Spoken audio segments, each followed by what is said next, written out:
যদি আল্লাহর ইচ্ছায় জনগণের ভালোবাসায় বাংলাদেশ জামাতে ইসলামী থেকে সংসদ সদস্যরা নির্বাচিত হয়ে সরকার গঠন করেন, তাহলে কোনো এমপি, কোনো মন্ত্রী আগামীতে সরকার কিন্তু প্লট গ্রহণ করবে না। কোনো এমপি এবং কোনো মন্ত্রী ট্যাক্সবিহীন কোনো গাড়ি চড়বে না।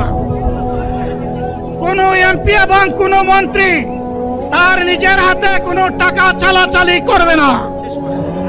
কোনো এমপি এবং কোনো মন্ত্রী যদি তার নির্দিষ্ট কোনো কাজের জন্য বরাদ্দ পেয়ে থাকেন, কাজ শেষ হওয়ার সাথে সাথে বাংলাদেশের 18 কোটি মানুষের কাছে তারা তার প্রতিবেদন তুলে ধরতে বাধ্য হবে।